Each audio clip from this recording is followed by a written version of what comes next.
Hello एमर्स, एक बार पुनः हम लोग आ गए अपने टॉपिक को आगे बढ़ाने के लिए। तो जैसा कि आप लोगों ने पिछले वीडियो के अंदर ये देखा था कि हम लोगों ने फंडामेंटल फोर्सेस की बात कर ली थी और अब उसको निपटा देने के बाद हम पुनः वापस लौट चुके हैं अपने ग्रेविटेशन वाले टॉपिक के ऊपर। और आज का जो टॉपिक है या जो चर्चा का विषय है वो है superposition principle. Position principle, superposition principle क्या मतलब है इसका? इसका मतलब समझते हैं हम लोग। तो मतलब जैसा कि आप सभी लोगों को पता है कि ग्रेविटेशनल फोर्स, देखिए हम पढ़ने क्या जा रहे हैं भाई, हम ग्रेविटेशनल फोर्स के ऊपर आ चुके हैं वापस। और ग्रेविटेशनल फोर्स वो फोर्स होता है जो दो ऑब्जेक्ट के बीच में लगता है ड्यू टू इट्स मास, ठीक है ना, नॉट इट्स देयर मास, यानी उनके मासेस के कारण लगता है। दो ऑब्जेक्ट मैंने ले लिए, एक ए और दूसरा बी ले लिया। इसका मास है m1 और इसका मास है m2। तो मास है तो 100% कौन सा फोर्स दौड़ते हुए आएगा? Gravitational force. इन लोगों के बीच में लगना स्टार्ट हो जाएगा कि नहीं लगना स्टार्ट हो जाएगा? हो जाएगा, यस और नो? तो लगना स्टार्ट हो जाएगा। अब लगने लगा ये ग्रेविटेशनल फोर्स। तो ये जो सुपर पोजिशन प्रिंसिपल है वो इसी की बात को और एक्सप्लेन कर रहा है, यानी यही बात कि दो ऑब्जेक्ट के बीच में जो फोर्सेस लगते हैं इन्हीं के ऊपर बेस्ड ये प्रिंसिपल है। अब ये कब के लिए अप्लाई होता है? तो ध्यान दीजिएगा कंडीशंस क्या आती हैं कि सुपरपोजिशन प्रिंसिपल आप लगाते हो। प्रिंसिपल मतलब यहाँ पे क्या होता है? सिद्धांत। यहाँ पे सिद्धांत है ये, ठीक है ना, एक कॉन्सेप्ट है ये। अब कॉन्सेप्ट क्या कहता है इसको समझिए। कॉन्सेप्ट ये कहता है कि भाई दो ऑब्जेक्ट हैं, दो ऑब्जेक्ट अगर रखे गए हैं तो उनके बीच में ग्रेविटेशनल फोर्स लगेगा, बिल्कुल बिल्कुल लगेगा। अब मान लो, सपोज कर लो कि इसी के बीच में मैंने तीसरा एक ऑब्जेक्ट रख दिया। भाई पहले ए और बी के बीच में कोई फोर्स लग रहा था, मैं मान लेता हूं F1 लग रहा था। अब मैंने क्या किया कि इनके बीच में एक और ऑब्जेक्ट को पुट कर दिया, या यहां साइड में किसी और ऑब्जेक्ट को पुट कर दिया, या यहां पे किसी ऑब्जेक्ट को पुट कर दिया, या यहां पे ऑब्जेक्ट को पुट कर दिया, ठीक है। कई सारे ऑब्जेक्ट मैंने क्या कर दिया, अगल बगल बीच में जगह जहां जहां मुझे मिला पुट कर दिया, रख दिया, ठीक है। तो एक बात बताइए, ये जो ग्रेविटेशनल फोर्स का जो कॉन्सेप्ट है वो ये क्या कहता है? कहता है कि जिनके पास मासेस हैं, तो दो बॉडीज हैं, अगर मासेस हैं तो उनके बीच में ग्रेविटेशनल फोर्स लगेगा। तो भाई इन सभी बॉडीज के पास मासेस होंगे। मान लेता हूँ ये M3, इनके पास मास है, इनके पास M4 है, इनके पास M5 है, इनके पास M6 है, सबके पास मास है। ये C वाली बॉडी है, ये D बॉडी है, ये E बॉडी है और ये F बॉडी है। तो 100% सभी बॉडीज के पास मास है, तो ये भी क्या करेंगी? ग्रेविटेशनल फोर्स लगाएंगी। या इनके ऊपर भी ग्रेविटेशनल फोर्स लग रहा होगा, या तो लगाएंगे या तो लग रहा होगा। तो लगाएंगे और लग रहा है एक ही बात है, ये भी लगाएंगे वो भी लगाएंगे, और कहाँ आएंगे? पास। देखो यहाँ पे क्या होता है कि जब हम दो बॉडीज हैं ये और बी, तो ये ए और बी में अगर मान लीजिए ए बी पे लगा रहा है तो बी भी ए पे लगा रहा है, तो हो क्या रहा है कि दोनों पास आ रहे हैं, दोनों पास आ रहे हैं। अब पास मतलब ये वाला अप्रोच कर रहा है इधर और बी वाला एक ही ओर, इस तरह चल रहा है।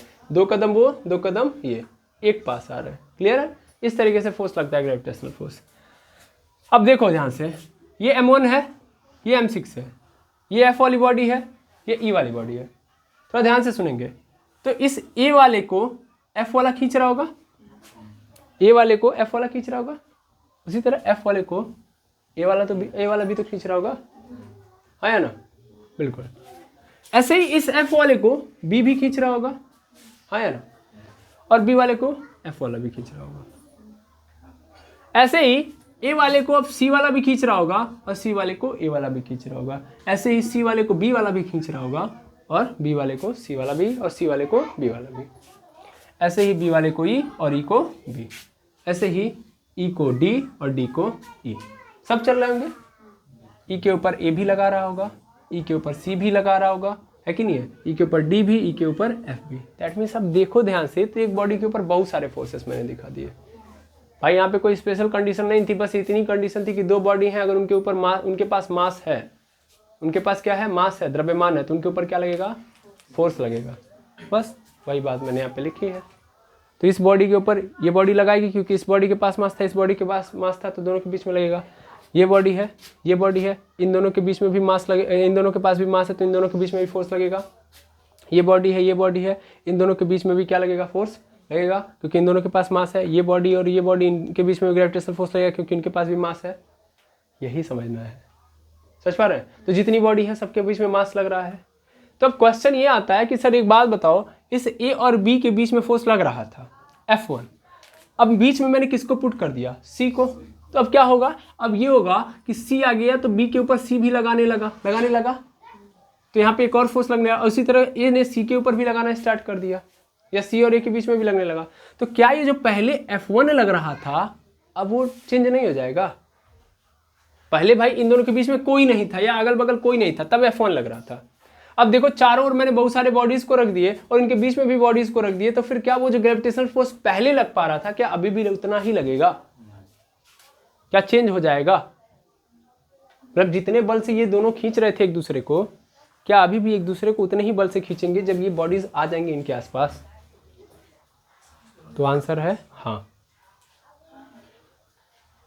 आंसर है हाँ, क्योंकि ग्रेविटेशनल फोर्स को इससे फर्क पड़ता ही नहीं कि आगे पीछे कौन है। बस भाई इसका फॉर्मूला ही यहाँ पे लिखा गया है कि F is equal to capital G m1m2 upon r²। दोनों बॉडीज के का मास कितना है और उनके बीच की दूरी कितनी है, उनके बीच में क्या है इससे लेना देना है ही नहीं। मैंने पहले भी बोला था मीडियम इंडिपेंडेंट होता है, बीच में कौन आ गया उससे लेना देना नहीं है। इस ए के ऊपर बी ने जितना फोर्स लगाया, बी के ऊपर ए ने जितना फोर्स लगाया वो उतना ही रहेगा, भले ही सी आ जाए, भले ही ई आ जाए, उसके बगल में भले ही एफ, भले ही डी, कोई भी आ जाए। ठीक है, जो फोर्सेस रहेंगी इनके बीच में लगने वाली वो ऑलवेज क्या रहेंगी, बराबर रहेंगी। ठीक है, आई थिंक आपको समझ में आ गया होगा। ओके, तो कंक्लूजन तो समझ में आ गया कि ठीक है सर, ये समझ में आ गया कि ए और बी के बीच में सी आगे आ गया तो इनके बीच में जो लगने वाला बल है वो चेंज नहीं होने वाला है। ठीक है, यही बात सुपरपोजिशन प्रिंसिपल कहलाती है। ठीक है, अब मान लीजिए मैं यहाँ पे मिटा के अब अलग अलग तरीके से बॉडीज को लेता हूँ। मान लीजिए यहाँ पे कई सारी बॉडीज मैंने रख दी। अच्छा, ये समझ में आया या किसी के माइंड में कोई क्वेश्चन है अभी तक को लेके? बोलिए सर। मान लीजिए सर जो बॉडी सी थी सर, वो सर अट्रैक्ट किसी तरफ होगी सर, ए के, बी के, डी के। अच्छा, ए है यहाँ पे रखा, फिर बी रखा, फिर यहाँ पे सी रखा। ठीक है, आपने यही बोला ना, ए और बी के बीच में फोर्स लग रहा है, यस और नो? अच्छा, फिर ए और सी के बीच में फोर्स लग रहा है, ग्रेविटेशनल फोर्स। देखिए ग्रेविटेशनल फोर्स यहाँ पे 1 है, यहाँ पे भी क्या है, ग्रेविटेशनल फोर्स दूसरा वाला है, और यहाँ पे क्या है, ग्रेविटेशनल फोर्स तीसरा वाला है। 3 फोर्सेस लग रहे हैं।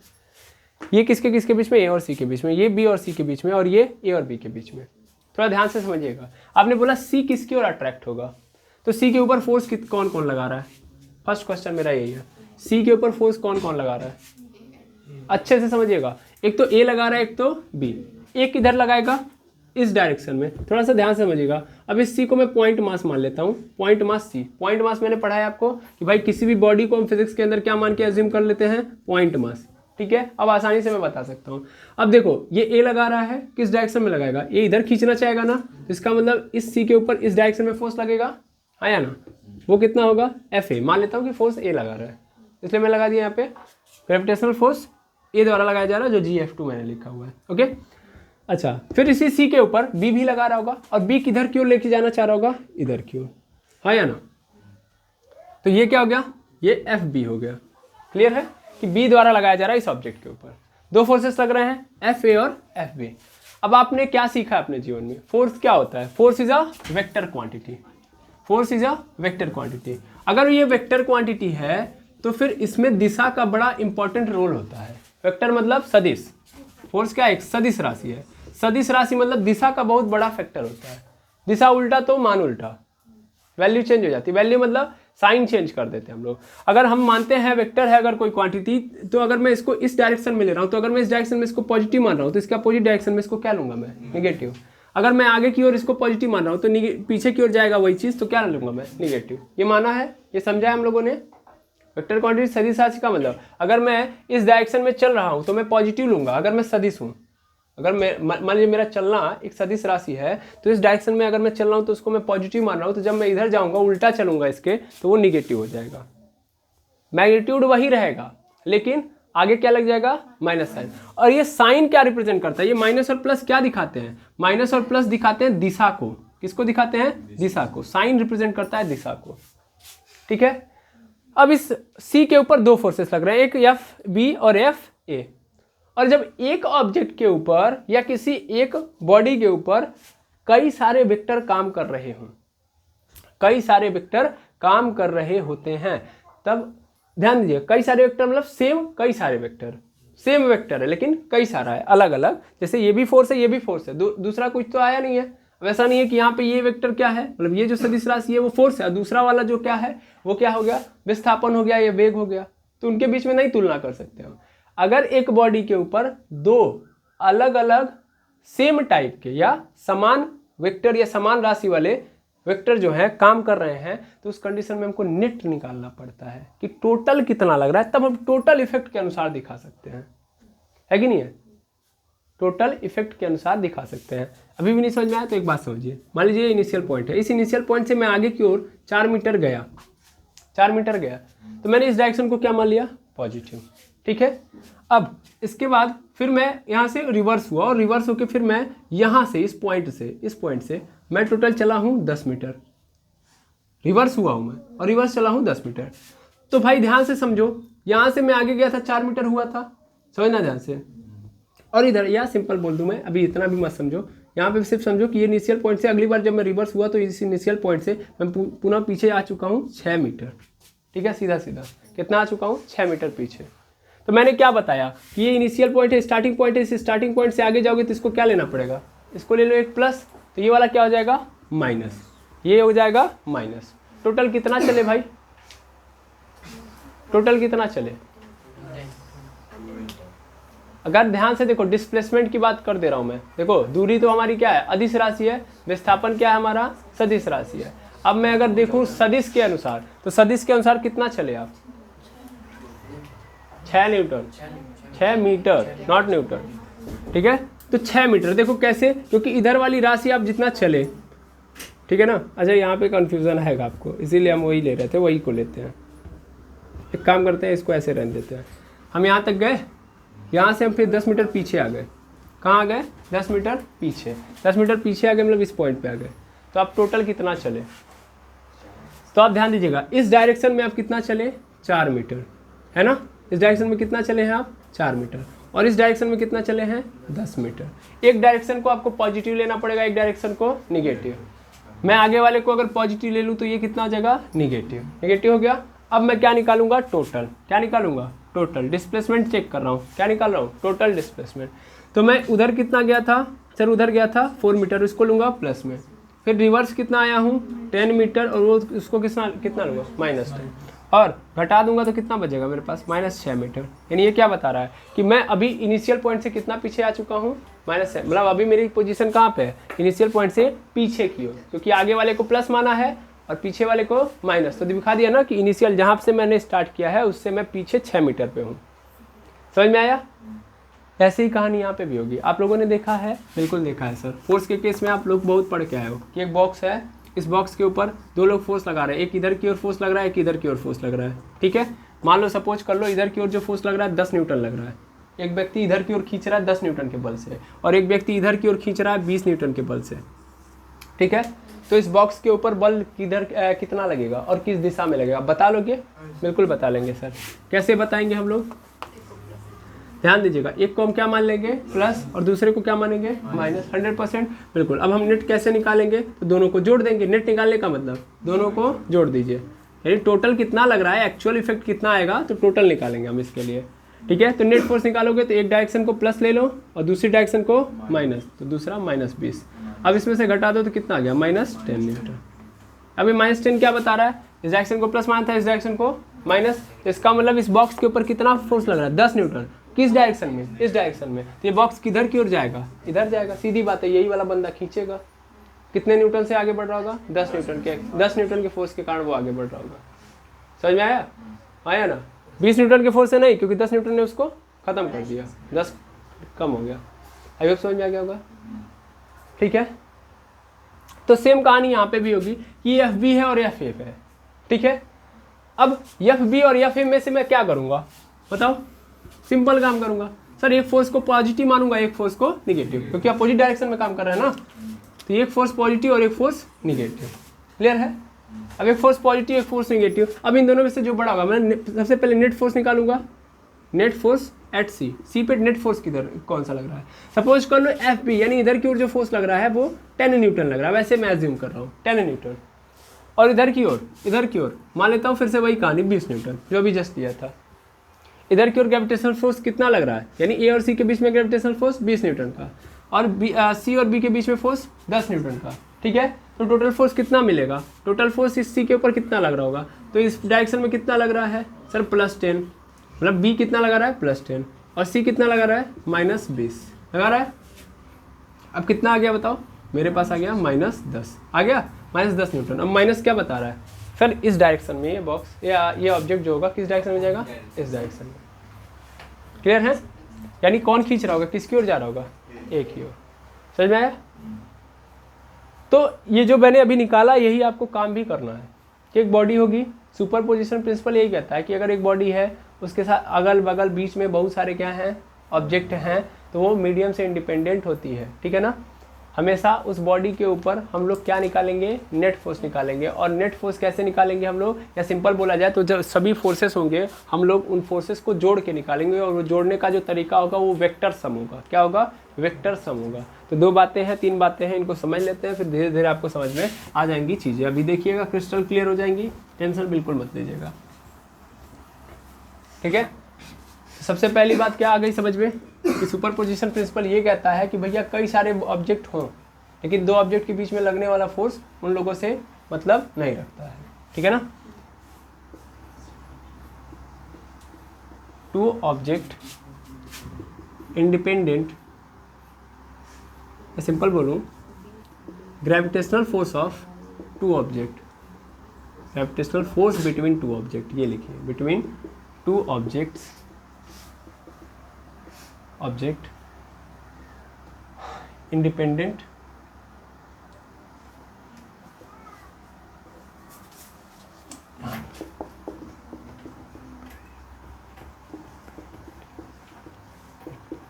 To medium, independent to medium. Medium मतलब कोई भी ऑब्जेक्ट उससे लेना देना नहीं है। अब बहुत सारे ऑब्जेक्ट पे मतलब बहुत सारे फोर्सेस लग रहे हैं।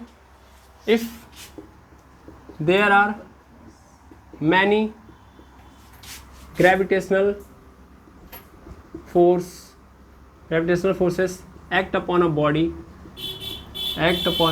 body, then we find resultant gravitational force by vector sum, क्या होता है समझ में आ जाएगा। बस ये 2 बातें हैं इसके अंदर, इन्हीं दोनों बातों को आपको कंक्लूड कर देना है, ठीक है। सबसे पहली बात कि इंडिपेंडेंट होता है मीडियम से। कौन क्या है अगल बगल में है, या मीडियम भी बोल दो या ऐसे बोल दो इंडिपेंडेंट टू सराउंडिंग बोलो, सबसे बेटर है, ठीक है ना। सराउंडिंग में कौन कौन है उससे लेना देना नहीं है, सराउंडिंग ऑब्जेक्ट सबसे बेटर तो ये रहेगा, ओके, कि सराउंडिंग ऑब्जेक्ट से इसका लेना देना नहीं है, ओके। आई होप समझ में आ गया होगा, हाँ या ना, ठीक है। तो सराउंडिंग ऑब्जेक्ट से हमको लेना देना नहीं है, हमको इससे मतलब ही नहीं है कि बीच में है आगे है पीछे है कौन सा फोर्स है, बस 2 ऑब्जेक्ट के बीच में जो फोर्स लग रहा है वो लगता ही रहेगा, ठीक है। और अगर हम चाहते हैं कि एक बॉडी के ऊपर अगर मान लीजिए कई सारे फोर्सेस लग रहे हैं ग्रेविटेशनल फोर्स, तो हम चाहते हैं कि उसके ऊपर रिजल्टेंट तो निकालना पड़ेगा, तभी तो पता चलेगा कि एक्चुअल में कितना इसके ऊपर फोर्स एक्ट कर रहा है। तो उस कंडीशन में हम रिजल्टेंट जब निकालेंगे तो क्या करेंगे हम लोग, वेक्टर सम कर लेंगे। क्लियर है। अब चलिए समझते हैं हम लोग, समझे, चलिए देखिएगा कैसे हम लोग समझेंगे। इसको मैं मिटा दूं, ठीक। जैसा अभी आपने देखा उस केस में तो हम आराम से बता दे रहे थे कि एक प्लस है और एक क्या है, माइनस है, लेकिन ज़रूरी नहीं कि हर बार क्या हो, सिचुएशन सेम हो, है ना। जैसे समझिएगा, यहाँ पे मैंने एक ऑब्जेक्ट रखा ये, ठीक है, और एक ऑब्जेक्ट यहाँ पे रखा, ध्यान देंगे, यहाँ पे रखा बी को, यहाँ पे किसको रखा, बी को, और यहाँ पे रखा सी को, रखा। ए और बी के बीच में फोर्स लग रहा होगा, किसी दूरी पे होंगे तो ए और बी के बीच में फोर्स लग रहा होगा, बी और सी के बीच में भी लग रहा होगा, क्योंकि दोनों के पास क्या है, मास है। अगर मैं इस ए के ऊपर देखूं, मैंने केवल ए के ऊपर अभी देखा है, मैं अभी ए के ऊपर फोकस कर रहा हूँ। तो इस ए के ऊपर देखूँ तो 2 लोग फोर्स लगा रहे हैं, एक तो बी और एक सी। ए और बी और सी इस ए के ऊपर लगा रहे हैं, तो मैं क्या निकालूंगा, इनका रिजल्टेंट वेक्टर। तभी तो मुझे पता चलेगा कि ये बॉडी के ऊपर एक्चुअल में कितना फोर्स लग रहा है। हाँ या ना, यस और नो। देखो इस फोर्स का इससे लेना देना नहीं, ये लगाएगा, ऐसे इसका भी कुछ लेना देना नहीं, ये भी लगाएगा। लेकिन फर्क क्या है इसमें कि टोटल इस बॉडी के ऊपर क्या लगेगा वो देखना जरूरी है, क्योंकि 2 फोर्सेस लग रहे हैं। यस और नो। सराउंडिंग में कितने लोग हैं उससे मतलब नहीं है, लेकिन फोर्स तो बराबर लगेगा, जितना यहाँ पे होगा उतना ही यहाँ पे होगा। इसको जितना लगाना चाहिए उतना ही लगाएगा, उसी के कारण डर थोड़ी ना जाएगा, ये देखेगा नहीं सी आ गया तो अभी हम कम कर लेते हैं। वो जितना लगाना चाहिए उतना लगाएगा। हाँ ये जरूर है कि जो ज़्यादा लगाएगा जीतेगा वही, ठीक है ना। लेकिन लगने वाला फोर्स जो होगा हमेशा क्या होगा, इनके बीच में सेम होगा किसी भी सिचुएशन में। आई होप समझ में आ रहा होगा। अगर सी ज़्यादा लगा रहा होगा, सी और ए के बीच में ज़्यादा लग रहे होंगे तो इनके बीच में अट्रैक्शन ज़्यादा होगा, समझ पा रहे हैं, इनके बीच में कम होगा। लेकिन फोर्स तभी भी अंततः ये इसके ऊपर जितना लगाना चाहिए उतना ही लगाएगा, ठीक है। फोर्स चेंज कब होगा, जब मास या रेडियस सॉरी दूरी चेंज होगी, है ना, मास या दूरी चेंज होगी तभी चेंज होगा, ठीक है। अब यहाँ पे देखो, तो मैं मान लेता हूँ कि यहाँ पे इधर की ओर कौन सा लग रहा है FC और इधर की ओर कौन सा लग रहा है FB, यानी इसके ऊपर कितने फोर्सेस लग रहे हैं, 2। तो मैं इसको पॉइंट मास अगर मान लूँ यहाँ पे एज्यूम कर लूँ, तो एक इधर की ओर लग रहा है FC और इधर की ओर एक लग रहा है FB। लग रहा है कि नहीं लग रहा है, एक नीचे की ओर FC और इधर की ओर FB। सपोज कर लो इनके बीच में एंगल कितना है, मैं ऐसे एज्यूम कर रहा हूँ, ऐसे तो है नहीं, यहाँ पे कितना है 90 डिग्री है ना। चलो मैं यहाँ पे बता भी दूँ अगर कि FC कितना है, FC मान लेता हूँ कि 10 न्यूटन है, और इसको मैंने मान लिया कितना है, इसको मान लेता हूँ ये भी 10 न्यूटन है। अब मैं पूछूँ इस पर नेट फोर्स कितना लग रहा है, ये 2 लोग लगा रहे हैं तो नेट कितना लग रहा है, टोटल कितना लग रहा है, तो आप कैसे बता पाओगे, तब तो मेरे पास तरीका नहीं है।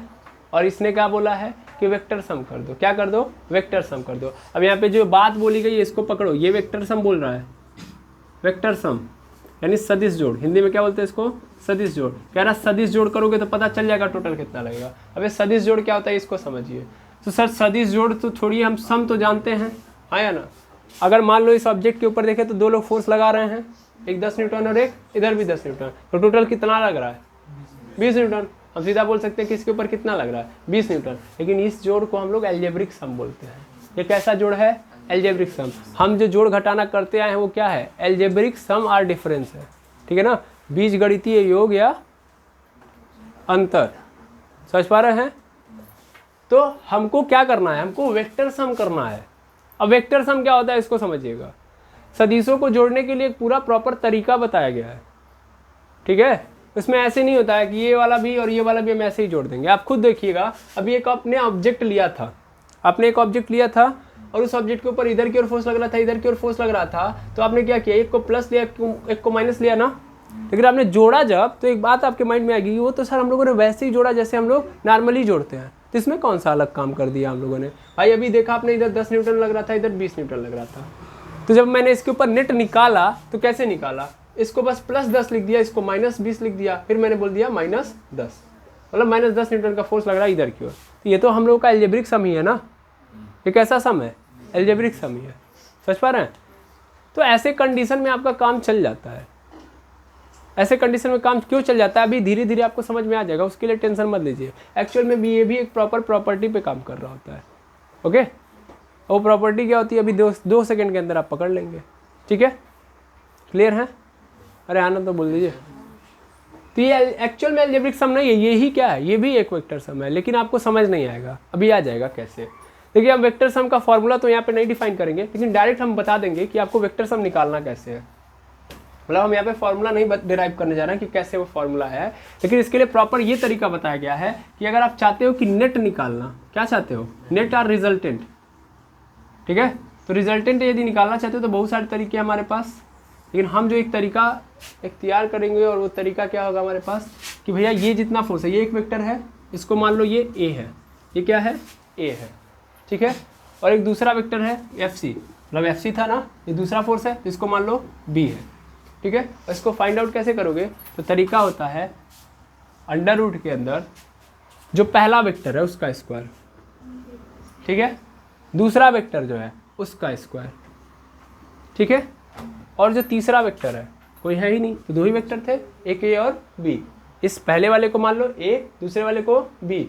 तो इस पहले वाले यानी पहला 10 न्यूटन जिसको माना था 10 न्यूटन का स्क्वायर, सी मतलब बी, बी को सी मतलब बी, बी मतलब कितना है 10 न्यूटन ही तो है, तो 10 न्यूटन फिर से उसका स्क्वायर, फिर 2ab कॉस थीटा। इस तरीके से तुम निकालोगे। ये है आपका नेट रिजल्टेंट और ये होता है वेक्टर सम। वेक्टर सम का पहला तरीका कि प्लस माइनस मान के कर लो। यहाँ पे तो प्लस माइनस नहीं ना मान सकते, किसको प्लस लोगे किसको माइनस लोगे बताओ, बता सकते हो? नहीं बता सकते भाई। अपोजिट डायरेक्शन में रहेंगी तब ना एक को मैं प्लस मानूंगा एक को माइनस मानूंगा। ये दोनों अपोजिट में थोड़ी ना लग रहा है, लग रहा है एक कहीं इधर लग रहा है एक कहीं उधर लग रहा है, यानी आड़े टेढ़े लग रहे हैं, तो भाई प्लस माइनस नहीं हम ले सकते। उस कंडीशन में हमारे पास तरीका क्या आएगा, ये वाला। समझ पा रहे हैं? जब सीधा सीधा विपरीत लग रहा है तो एक को प्लस एक को माइनस, काम खत्म। लेकिन अगर वैसे नहीं हो रहा है, कैसे नहीं हो रहा है, प्लस में से अपोजिट में ना यहाँ आड़े टेढ़े हैं, उनके बीच में क्या हो रहा है, एंगल क्रिएट होते हुए नजर आ रहा है, तब उस कंडीशन में हम तरीका क्या लगाएंगे, ये। अब यहाँ से आप निकाल लोगे। जैसे देखो कितना, कैसे निकालोगे, ए की वैल्यू कितनी है 10, 10 का स्क्वायर, प्लस बी की वैल्यू कितनी है 10, 10 का स्क्वायर, प्लस 2ab, तो सबसे पहले 2ab मतलब 2 इंटू 10 इंटू 10 हो गया, और इंटू कॉस थीटा मतलब कॉस 90। और कॉस 90 की वैल्यू कितनी होती है बताइए, कॉस 90 की वैल्यू 0, तो कॉस 90 की वैल्यू 0, अगर ये 0 तो पूरा का पूरा 0 है या ना, क्योंकि एक 0 होगा तो जिसके उसके साथ जितने लोग हैं सब 0 खत्म। तो क्या हो गया यहाँ पे सर हुआ, यहाँ पे मैं आ जाता हूँ, यहाँ पे आ गया मेरे पास 10 का स्क्वायर 100, फिर 100 हो गया, और इसके बाद कहानी खत्म। 100 प्लस 100 कितना हो गया 200, और यहाँ से अगर निकलेगा तो क्या निकलेगा 10√2, यानी इसके ऊपर कितना फोर्स लग रहा होगा 10√2 न्यूटन, 10√2 न्यूटन। जब इस तरीके से फोर्सेस एंगल पे लग रहे हैं तो ऐसे निकालेंगे। ठीक है, आई होप समझ में आ गया। अब आप कहेंगे सर वो वाला भी बता दीजिए कैसे वो -10 न्यूटन आया है ना, देख लिया जाए। चलिए उसको भी देख लेते हैं हम लोग। इसमें सबसे ज़्यादा कन्फ्यूजन आपके लिए आई होगी वो यहाँ पे आएगी, cos 90 की वैल्यू जो मैंने 0 रखी होगी। क्लास 9th के लिए ये थोड़ा सा कठिन है। बिल्कुल नहीं सर, पिछले वाले में आप लोगों ने देख भी लिया और मैंने पढ़ा भी दिया है कि नहीं है। मैंने आपको वेक्टर रिजोल्यूशन पढ़ाया था, तभी हमने आपको इसके बारे में बता दिया था, है ना, साइन थीटा और साइन, ये वाला। इसमें देखिए ए की वैल्यू कितनी है, मैंने यहाँ पे रखा है, देखिए एफ बी है ना, इसको मैंने एज्यूम किया 10 न्यूटन, तो एफ बी को ही मैंने ए माना है, तो ये क्या हो गया 10 न्यूटन, तो 10 न्यूटन। किसको, अपने मन से, अपने वैसे ही, ताकि मैं यहाँ पे, अब मान लीजिए मैं ऐसे लिखता बारी बारी, देखिए यहाँ पे सिर्फ हम बारी बारी, एक ही तो वेक्टर है नहीं मेरे लिए, बहुत सारे वेक्टर हैं, डिस्प्लेसमेंट भी मेरा वेक्टर ही है, वेलोसिटी भी वेक्टर ही है, फोर्स भी वेक्टर ही है कि नहीं है, सब वेक्टर है ना।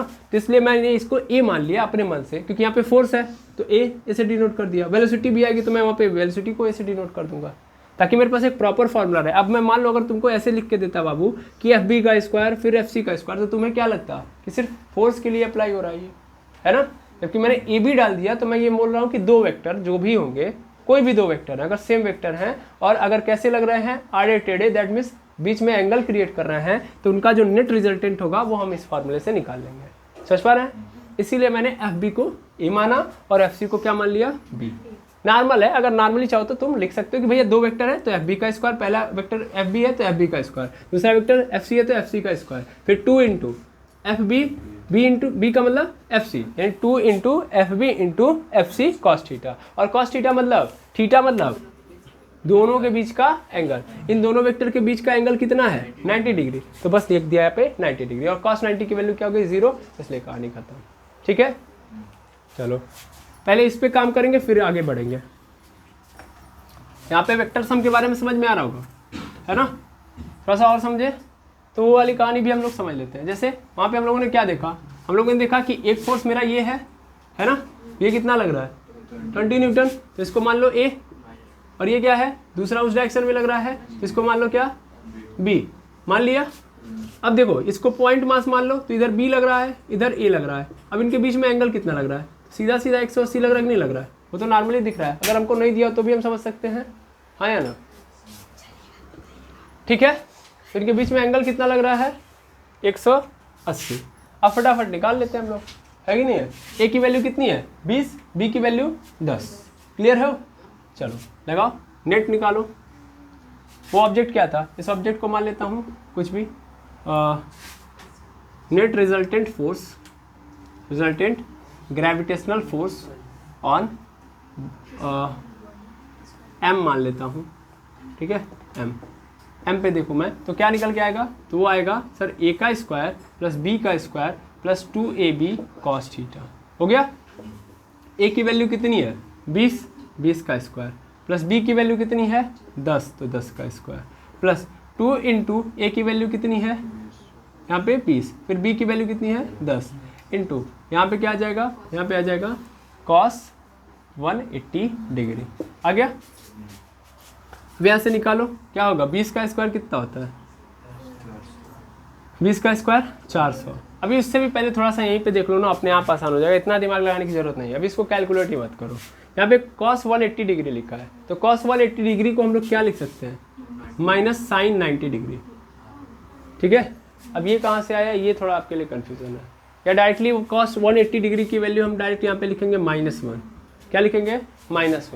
यहाँ पे क्या लिखेंगे, -1। तो ये हम -1 करेंगे, थोड़ा ध्यान देंगे, अच्छे से देखेंगे। यहाँ पे क्या होगा, यहाँ पे 20 का स्क्वायर ऐसे रहेगा प्लस 10 का स्क्वायर भी ऐसे रहेगा। अभी मैं कैलकुलेशन करूंगा ही नहीं। यहाँ पे क्या हो गया, 2 गुणे 20 गुणे 10 गुणे -1। वो कहाँ से आया वो आपको अभी मैं समझा दूंगा। ठीक है। फिलहाल में आप समझिए cos 180 की वैल्यू कितनी हो गई, -1। इस माइनस के कारण यहाँ पे क्या हो जाएगा, माइनस हो जाएगा। अब 1 से कोई लेना देना तो है ही नहीं, तो एक स्टेप मैं यहीं पे सॉर्ट कर दूँ, नहीं बिल्कुल नहीं, अभी आपके मन में कन्फ्यूजन आ जाएगा, इसलिए मैं नेक्स्ट एक स्टेप ले लेता हूँ। यहाँ पे 20 का स्क्वायर प्लस 10 का स्क्वायर हो जाएगा, और प्लस यहाँ पे क्या हो जाएगा 2 इंटू, ध्यान से देखेंगे यहाँ पे क्या होगा, अभी यहाँ पे माइनस लगा लो डायरेक्ट, यहाँ पे 2 इंटू 20 इंटू 10 हो गया। Yes sir no. चलो अब देखो क्या हो गया, a square plus B square minus 2ab बन गया कि नहीं बन गया, यानी क्या बन गया, ए माइनस बी का होल स्क्वायर। ये सब आपको बारी बारी प्रूफ करने पड़ेंगे, अभी तो फिलहाल के लिए मैं बस बता रहा हूँ। तो यहाँ पे क्या लिख सकता हूँ, 20 माइनस 10 का होल स्क्वायर लिख सकता हूँ, और होल स्क्वायर से करनी खत्म। दैट मीन्स क्या आ गया हमारे पास, 20 माइनस 10, केवल यही तो बचा। अब 20 माइनस 10 मतलब क्या आ गया, 10 न्यूटन। यानी इस ऑब्जेक्ट के ऊपर फोर्स कितना लग रहा होगा, 10 न्यूटन, है ना। किस डायरेक्शन में लग रहा हो, खुद दिख रहा है, किस डायरेक्शन में लगेगा, इस डायरेक्शन में, नेगेटिव डायरेक्शन में। समझ पा रहे हैं, हाँ या ना, अरे हाँ ना बोलिए।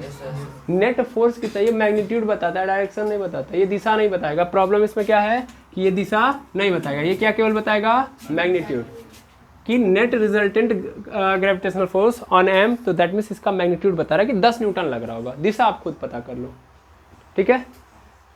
अदरवाइज अभी इसके लिए वेक्टर का सम के लिए हमारे पास 2 लॉ होते हैं, ट्राइंगल लॉ होता है और क्वाड्रिलेटरल लॉ होता है, पॉलीगोनल लॉ होता है। समझ पा रहे हैं।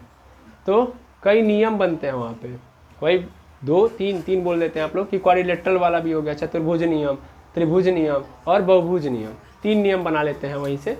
ठीक है, आई बात समझ में। तो 3 नियम होते हैं, वहाँ से डायरेक्शन भी पता कर सकते हैं हम लोग। ठीक है, किसकी डायरेक्शन, अगर ये ऐसे है तो ऐसे कर लेंगे, लेकिन हमको फिलहाल में क्या करना पड़ेगा, केवल और केवल नेट रिजल्टेंट कैसे निकालना है, यहाँ से हम कर लेंगे। ठीक है, कि इस बॉडी के ऊपर नेट कितना फोर्स लग रहा है, कि अगर कई सारी बॉडीज फोर्स लगा रही हैं तो नेट कितना फोर्स लग रहा है हम कैसे निकालेंगे, ऐसे। समझ पा रहे हैं, है या ना। अब इसमें कई सारी बातें आपको पकड़नी पड़ेंगी, है कि नहीं है।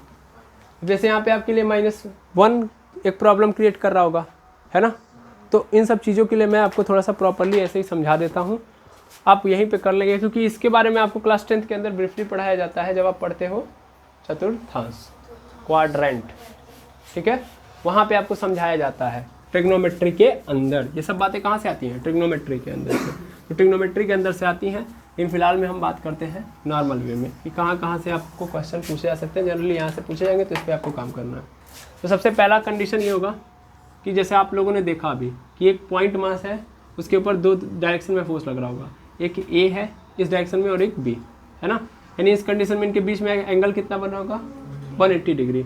तो इसका मतलब थीटा की वैल्यू कितनी हो गई, 180 डिग्री। यानी दो वेक्टर थे, इनके बीच में फोर्स एंगल कितना है, 180 डिग्री।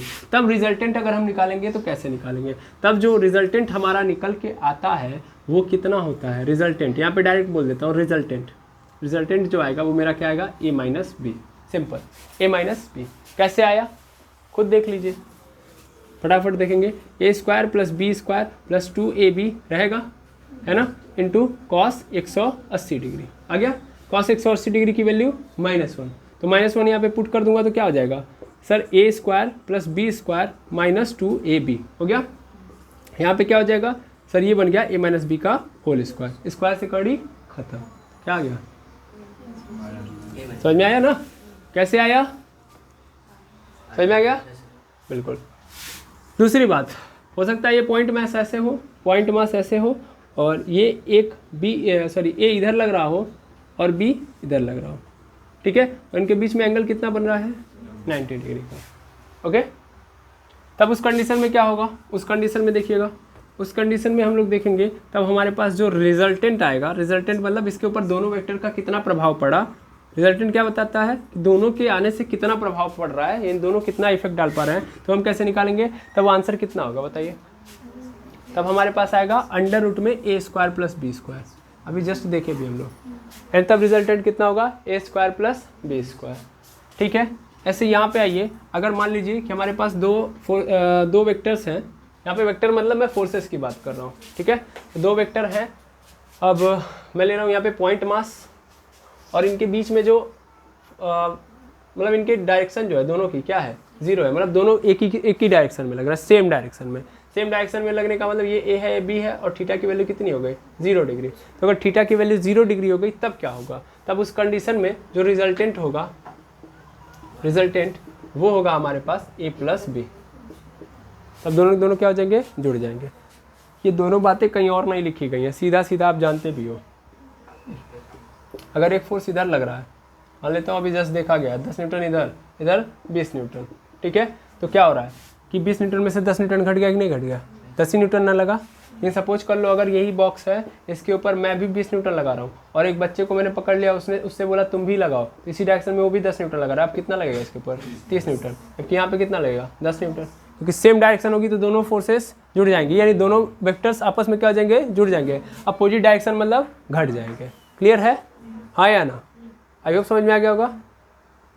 और जिस डायरेक्शन में ज़्यादा, मतलब अपोजिट वाले में ये देखेंगे कि जिस डायरेक्शन में ज़्यादा फोर्स लग रहा है या जिस डायरेक्शन में मैग्नीट्यूड ज़्यादा है वेक्टर का, वही डायरेक्शन होगी रिजल्टेंट की भी, ठीक है। ये सब बातें आप माइंड में रख लोगे, हाँ या ना, yes or no, good, I hope आपको समझ में आ गया होगा। ये 3 बातें हैं, बाकियों के लिए तो आपको पता है, बाकियों के लिए आप कर लेंगे। सिंपल बस याद रखेंगे कि cos 0 की वैल्यू क्या होती है, cos 0 की वैल्यू क्या होती है 1 होती है।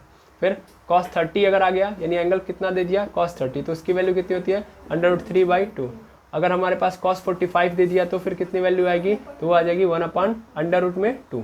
फिर cos 60 दे दिया तो cos 60 की वैल्यू होती है 1/2, और cos 90 की जो वैल्यू होती है, cos 90 की वैल्यू होती है 0, और cos 180 डिग्री की वैल्यू कितनी होती है -1, ठीक है, -1। समझ में आया। तब एक बॉडी के ऊपर अगर 2 फोर्सेस लग रहे हैं तो आप निकाल लोगे रिजल्टेंट कितना लग रहा है और किधर की ओर ट्रांसफर होगा, हाँ या ना, इसमें कोई दुविधा अभी। सुपरपोजिशन प्रिंसिपल समझ में आ गया, इसने क्या बोला था आप बताइए, हम नहीं बताएंगे। 2 बॉडी हैं,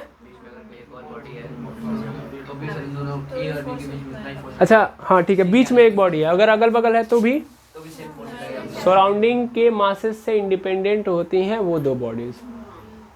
लगा तो वो भी रही होंगी वो बॉडीज भी, लेकिन इससे इसका लेना देना नहीं है, वो जितना लगना चाहिए उतना है। ये नहीं कि दूसरी बॉडी हो गई आ गई तो इन दोनों के बीच में लगने वाला बल क्या हो जाए, कम। ग्रेविटेशनल फोर्स कभी कम या ज़्यादा हो सकता है जब दूरी या मास में चेंज आए, है ना, ये बात समझ में आ गई। तो सुपरपोजिशन प्रिंसिपल ने ये बोला, क्या बोला मोटी मोटा, कि भैया ग्रेविटेशनल फोर्स तभी चेंज होगा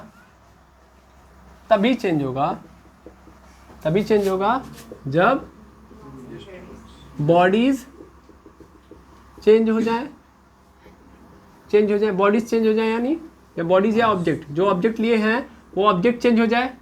ऑब्जेक्ट चेंज हो जाने से क्या हो जाए, होगा मतलब मास चेंज हो जाएगा, है ना। बॉडी चेंज होने का मतलब क्या हो जाएगा, मास चेंज हो जाएगा।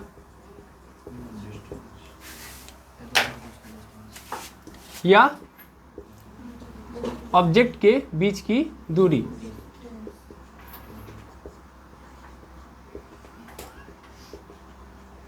डिस्टेंस को चेंज कर दिया जाए। कर दिया जाए। आई होप समझ में आ गया होगा, हाँ या ना। बाकी कोई ग्रेविटेशनल फोर्स पर चेंज नहीं ला सकता। ठीक है, ये था आज का कंक्लूजन।